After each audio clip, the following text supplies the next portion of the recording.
Hey guys, it's me, Karen Ashley. You know me as Aisha, the Yellow Power Ranger, and you are watching Enemy Secrets. But hey, join me next year at Ranger Stop and Pop, June 13th through the 15th in Atlanta, Georgia. It is our final year, so come and have a fun time with us. It is like a family reunion of Power Ranger fans, Power Rangers, and we're just gonna have the best time ever. It's morphin' time. My Hero panel. If anybody has questions for Leah Clark or interested in My Hero Academia, make your way to the main stage. We're going to start our My Hero panel here in just a second. Are you guys excited? Okay. I want you guys to give a big round of applause for our guest, Leah Clark, and a special guest as well. We actually have Toga, both Togas, on stage.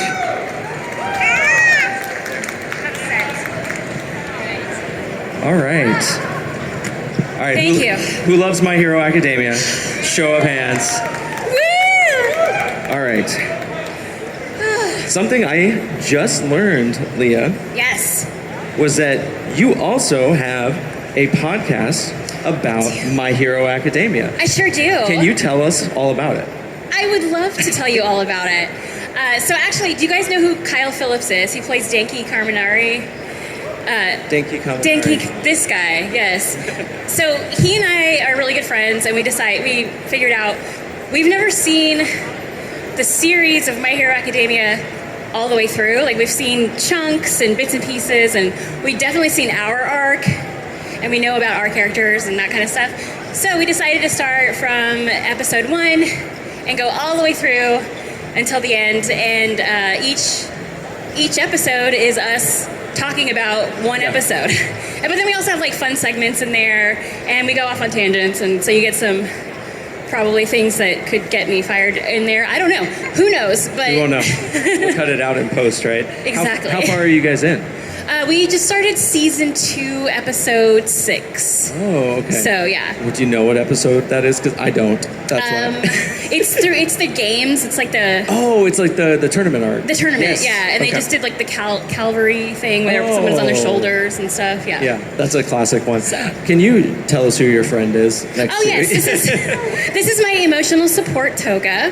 Her name is Bridget. She also goes by Miss OoLaLa. She's a professional cosplayer, and I just had this idea of having someone that looks like Toga at my booth, because it was kind of weird to sell photo ops. I noticed that people didn't really want them because it's like once you get your autograph, that's Toga. So I was like, well, maybe it'd be more fun if there was a Toga to take a photo with, and it has been. So it's my Disney princess. So it's like, if you go to Disneyland, you want a picture with Mickey Mouse, right? So this is my Mickey Mouse.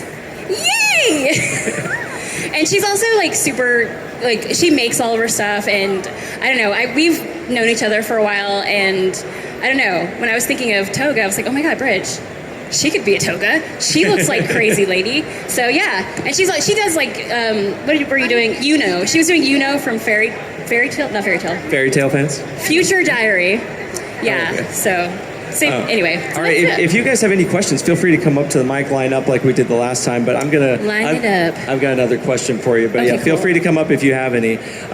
One thing that I think is a really interesting story is how you got the role of Toga. Oh yeah. Can you share just what happened there? Because you did audition for someone else. I auditioned for 3 someone else's, and 2 of them I desperately wanted, and I didn't get. So I auditioned first and foremost, Froppy, and then Minetta. Those are my 2 that I wanted because when we were looking at it, all we have is the picture and a description.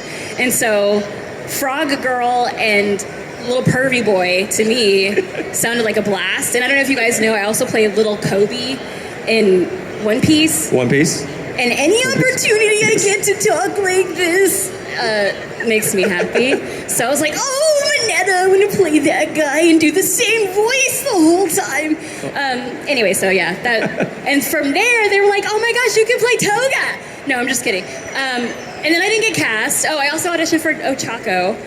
Didn't get that. And 2 years went by, and I was like, okay, well, I guess I'm not in that. And I was really sad, but I was happy because both Monica and Brina got the roles that I wanted.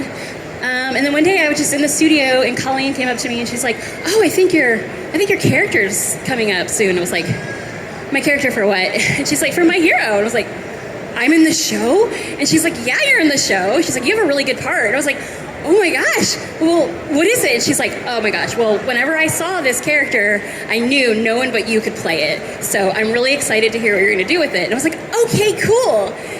And that stuck in my head. I was like, oh wow, Colleen thought of me for a character. So I go in and she's like, okay, so my idea is she has to be equal parts cute and psychotically terrifying. Oh, flashback. No one else could play this but you. Like, oh, okay, cool. So yeah, that was my adventure towards Toga. That's awesome. Yeah. That's a really cool story because again, usually it's like you audition, you get it. Yeah. You had the whole journey, and that's why those things are very interesting to hear. I've got a question for you. What's up, man? Hi. Hi. Hi. What's your favorite Toga moment from the show? My favorite Toga moment from the show. Gosh, she's such a fun character. I feel like every time, she comes on, they do her right. You know what I mean? It's like, oh, she's only in this episode or this whole series for a minute, so let's make that minute really good.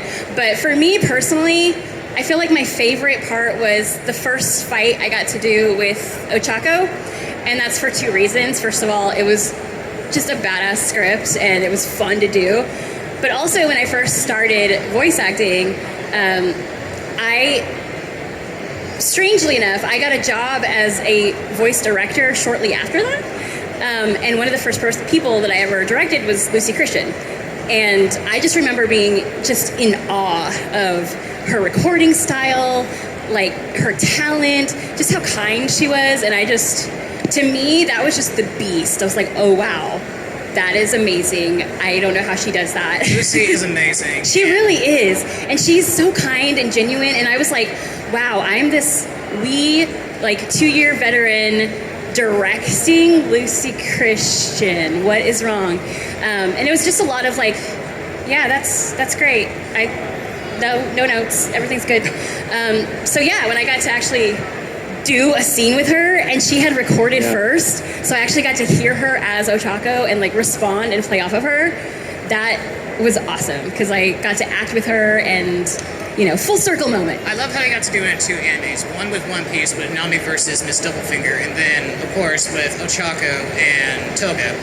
Yeah, that's true. Oh my gosh, she was Nami, but that was before I got to direct her, so I didn't really get it. And I recorded first, so I was just like, oh, who's this? So I didn't even get to hear her. Thank you very much. Awesome, Thank great you. question. Hello. Hi, can you explain why you are so obsessed with all the characters that you meet? For example, Deku and Uraraka and Sue. Can I explain that? What's really funny with this podcast that we're doing? I was like, I want to find out why she's obsessed with Deku. And for the longest time, because it was season 1, I was just like, God, this dude's a wiener. Why does she like him? I don't get it. But now that we're further along, he hasn't cried too much. Yeah. He's grown into his own. He's figuring out his quirk. He's confident with it. He knows what's up. So I get that. But as far as what Toga likes, Toga falls in love with people that she wants to be like. And so I think it's kind of foreshadowing to where she ends up, because she falls in love with these really good people with pure hearts. And so I think that's very telling early on, who Toga sees herself as or would like to be but can never be accepted into. So I think that's why she falls in love with them. She wants to be them. She tells you that. Do you think that Toga could ever be a hero? I think she could have, because I definitely think, okay, let me just get real deep here. No, you saw her origin story, right? Yeah. Okay, so I think that if she was nurtured more, and she didn't have such a, what do they call it? Distorted attachment style or something? She's like, yes. Then I feel like, yeah, she definitely would have, because her goal, her main objective is love, and wanting to give and wanting to be like the pure, kind people, You notice she doesn't go after Shigaraki or Dabi. She doesn't care. She goes after the purest, kindest people. So yeah, if that's what she aspired to be like, and if she was given the opportunity to grow up as that, I definitely think she would have been a hero. Okay, thank you for answering my questions. Of course. Thanks for having questions. Awesome. So has everybody's caught up on the show so far? No? Who's caught up? Is anyone caught up? We got a few. This one. So I guess it's like 20%. So I don't want to spoil anything. Yeah, don't spoil. But for those who know, season 7 was a wild ride. Yes, he confirmed. For those who don't know, talk to them and tell them how good the last 2 seasons honestly have been some of the best. And I guess without spoiling much, Yes. and the ones who know will know, Toga's gone through quite a journey, especially in this last season. Yeah. What does that compare in your when you're acting from early on, where she's a little chaotic with not a whole lot of direction, and now she's got like a lot of purpose and drive for what she's trying to do? What is season 7? How has that treated you? Oh man, it was. I think it was like a growing pain almost, because we'd had 6 seasons, or I guess a few seasons before that, where Toga's a certain way. So as the actor, I got used to doing it a certain way, and also we had a new director for this season, which was Mike McFarland, and before I had Colleen the whole time. So it's like Toga's arc, I felt like it was so appropriate to have a new director to take on that, a new arc of Toga's. And so one of the things that was most challenging for me is because the direction has always been make her also cute and scary, whereas this season it was like no more of that. Like she's at the point where that cutesiness is just gone. So everything that you've brought in for the last 4 or 5 years, throw it away, because now it's just like completely raw, and everything that's built up, the rage and the stuff. It just definitely hit. So the voice was different, the intention was different, and I think that made the ending that much more powerful for even me. So it was incredible. Again, you. for those who know, But we got another question. What's up? Hello. Hey, how's it going, friends? Hi. So my question is for both of y'all. Okay. What are some of your favorite moments having your emotional support Toga with you? Oh, yeah, emotional support Toga. My emotional support toga. Well, she's one of my best friends ever, so that's kind of fun. And she's also a naturally talented actor, and so she kind of brings the same things towards her portrayal as I do. So we both embody the same character, and it's cool like talking to her about it. You know what I mean? So I'm a good mimic. Whoa, that's really loud. Cheers. I basically can mimic the way her voice sounds, but in physicality. So That's true. That's the part I That's like very about true. it. Yeah. Yeah, and she's super passionate about accuracy. So I remember, she also does a Blair, and I was like, yeah, just put, purple wig. And she's like, no, it has to be a right purple. Wire. I can't find that purple anywhere. Wire and EVA foam and coils, and she was like, there's a whole structure on your know. head. Yes. Yeah, so I think that's the favorite part. Like, bestie, but also, she cares for the characters as much as I do. So, yeah. Awesome. And I'll go on those deep dive journeys where I dissect how a character's feeling, because that's just where I go with that. And then we have these deep discussions about the other characters. So that's one of the parts I love, is being able to, reflect on how the characters are feeling, even when you're watching it out of sequence, Yeah. Faux show. Good Awesome. question. Thank you. Thank you. Awesome. Are you excited for season 8? Are you? I think we all are. Oh my gosh. I mean, yeah, sure, I'll watch it. I'm not, maybe. If I'm in it, who knows? we'll You see never what know. happens. Sometimes she's in it, sometimes she's not.